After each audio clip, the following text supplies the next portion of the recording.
할렐루야. 새벽을 깨워 현장과 영상으로 함께 하시는 우리 모든 강연의 성도님들을 예수님의 이름으로 환영하고 축복합니다.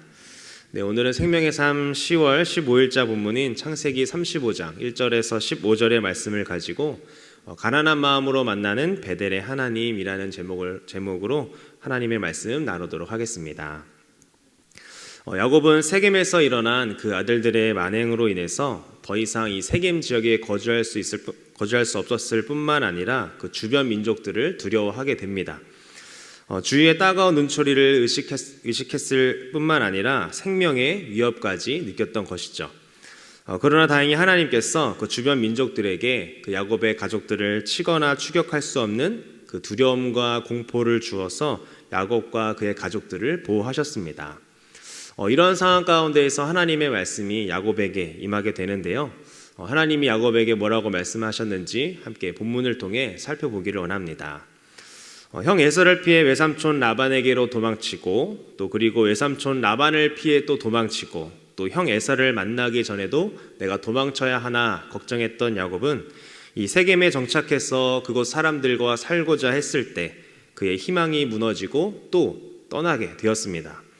하나님께서 분명히 이 약속의 땅으로 돌아오겠다, 내가 돌아오게 해주겠다라고 하셨는데 야곱은 이 세겜에 정착하려고 했습니다. 그런 야곱을 하나님이 다시 움직이게 하신 것이죠. 1절을 함께 보도록 하겠습니다. 하나님이 야곱에게 이르시되 일어나 베델로 올라가서 거기 거주하며 내가 내 형 에서의 낯을 피하여 도망하던 때에 내게 나타났던 하나님께 거기서 제단을 쌓으라 하신지라. 아멘. 하나님은 4개의 명령문을 통해서 야곱에게 다급하게 명령을 하십니다. 일어나라, 그리고 올라가라, 거주하라, 마지막은 제단을 쌓으라 입니다. 하나님은 라반에게 도주하면서 야곱이 서원했던 것을 기억하게 하시며 베델에서 제단을 쌓고 예배하라고 말씀을 하셨습니다. 하나님께서 야곱에게 이 베델을 기억하게 하신 것은 이 야곱의 하란 여정이 완전히 끝나서 그가 다시 약속의 땅으로 돌아왔음을 뜻합니다. 하나님이 다시 제단을 쌓으라고 하신 이유가 무엇일까요? 하나님은 이 세겜 사람들이 이 아들들의 일로 인해 그의 가족들에게 보복할 것을 불안해하고 있는 그 야곱에게 결코 해를 당하지 않을 것이라는 확신을 주기 위해서입니다.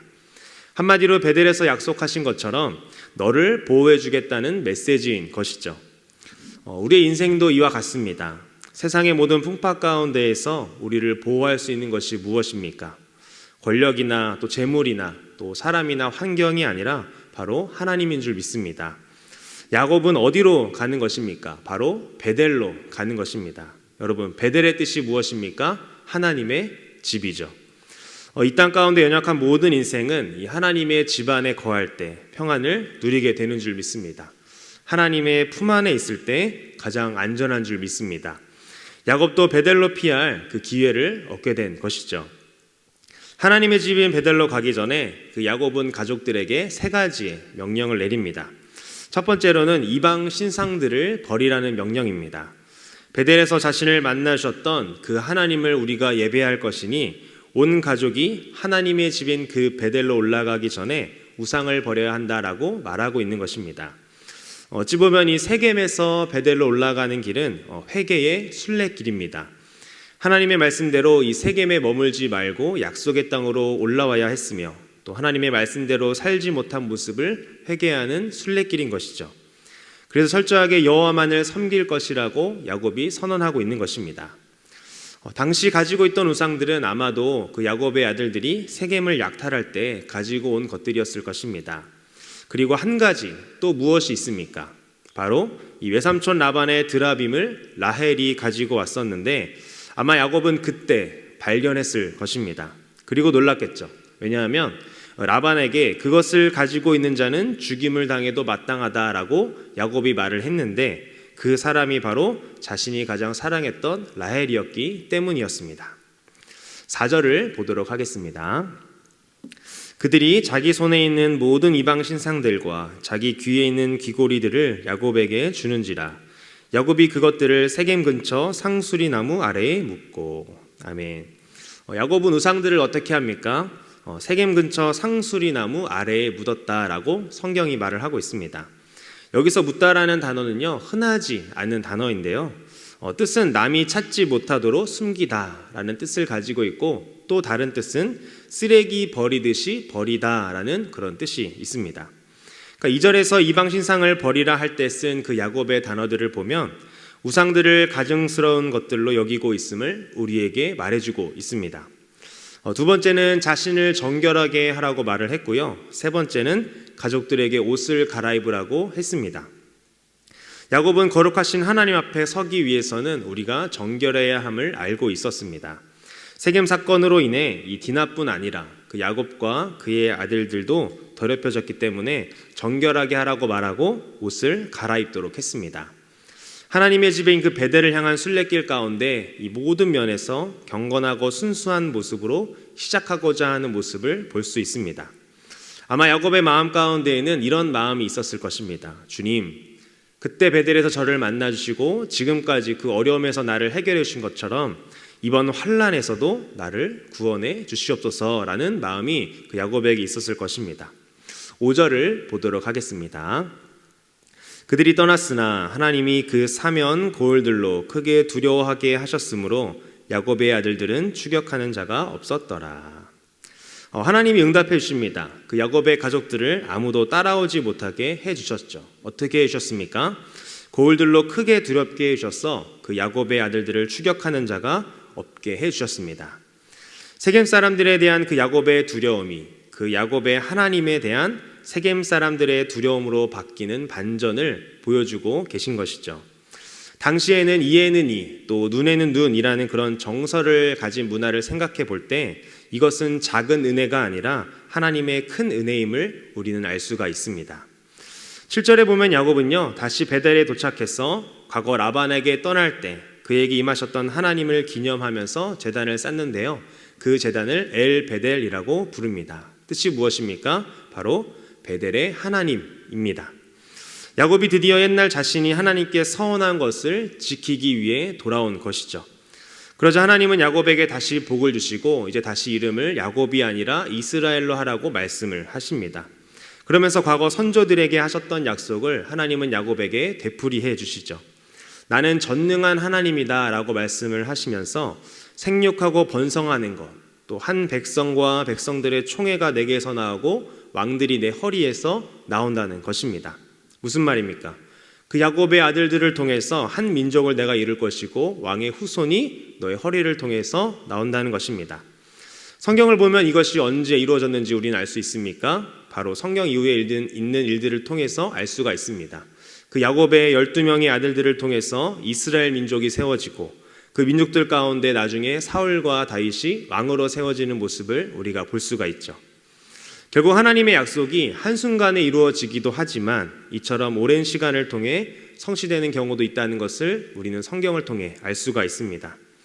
우리 하나님이 어떤 분이십니까? 바로 자신이 언약한 바를 이루시는 신실한 분임을 우리는 알 수가 있습니다.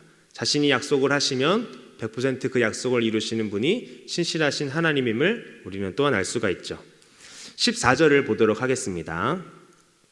야곱이 하나님이 자기와 말씀하시던 곳에 기둥, 곧 돌기둥을 세우고 그 위에 전제물을 붓고 또 그 위에 기름을 붓고. 아멘.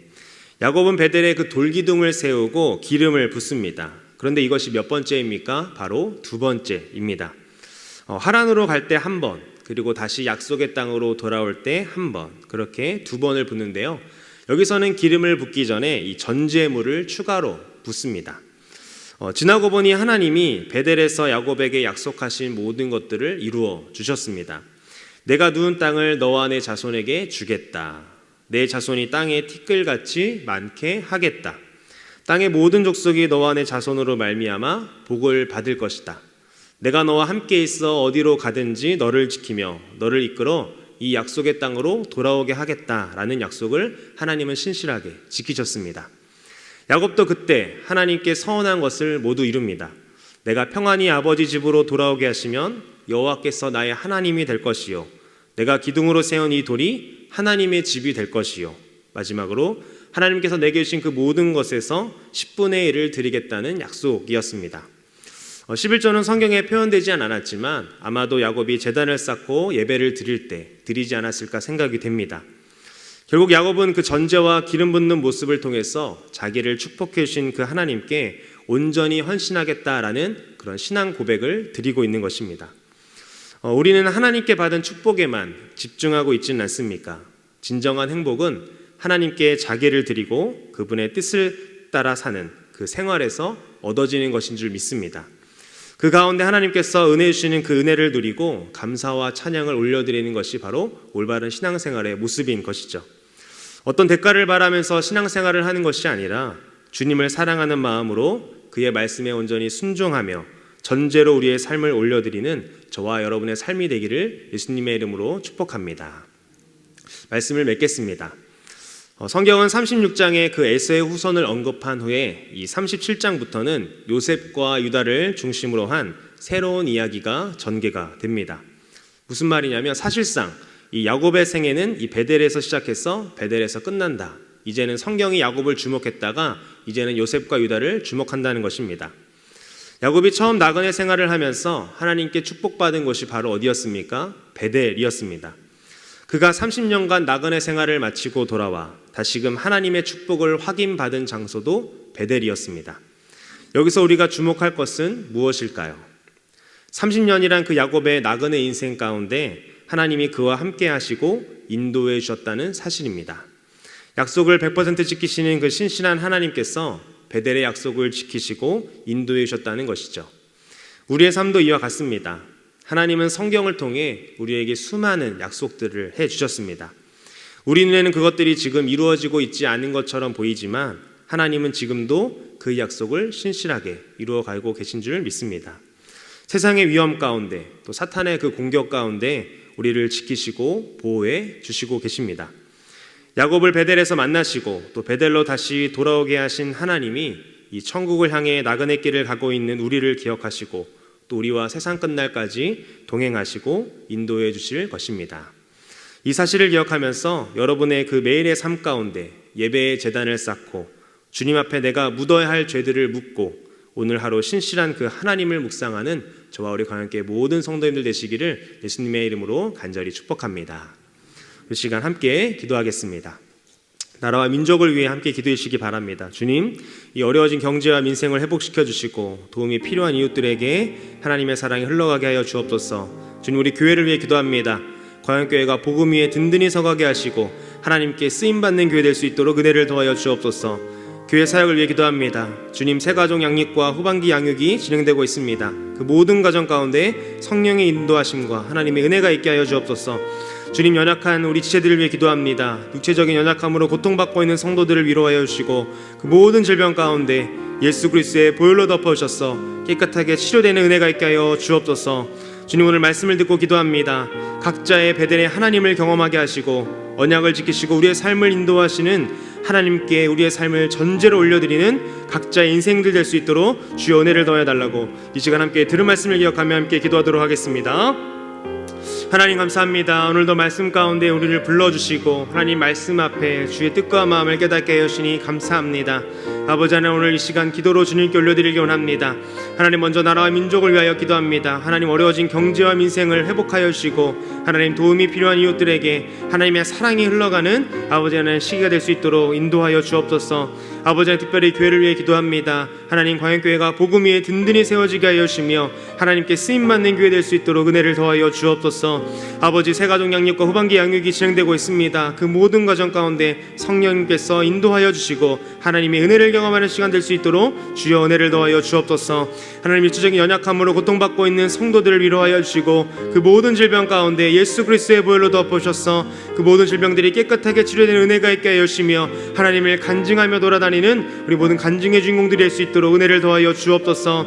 아버지 하나님, 각자의 베델의 하나님을 경험하기 원합니다. 오늘 하루의 삶 가운데에서도 하나님 야곱에게 나타나셨던 그 베델의 하나님을 경험하는 하루가 되게 하여 주시며 하나님 언약을 지키시고 우리의 삶을 인도하시는 그 하나님께 우리의 삶을 전제로 올려드리는 인생들 될 수 있도록 주여 은혜를 더하여 주시옵소서. 아버지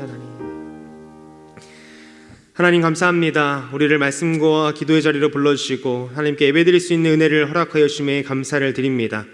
성경에 기록된 그 야곱의 이야기를 통해 베델의 하나님께서 신실하게 자신의 약속을 지키시고 이행하시는 것을 보게 하시니 감사합니다. 우리의 삶 가운데도 하나님께서 신실하게 지키시고 인도하심을 믿으며 오늘 하루도 주님께 예배의 삶으로 올려드리는 우리가 되게 하여 주옵소서. 말씀을 읽고 기도하며 주님과 끊임없이 교제하는 예배의 삶이 되게 하여 주시옵소서. 우리 안에 버리고 묻어야 할 우상들이 있다면 묻게 하시고 하나님께 약속한 것들이 있다면 기억나게 하셔서 실천할 수 있도록 인도하여 주옵소서. 전능하신 하나님이 실패와 실수를 반복하는 연약한 인간보다 크신 줄 믿습니다. 전능하시고 신실하신 하나님을 의지하는 것이 복임을 기억하며 오늘 하루도 주님께 올려드리는 우리의 삶이 될 수 있도록 은혜를 더하여 주시옵소서. 이 모든 말씀 살아계신 예수님의 이름으로 기도합니다. 아멘.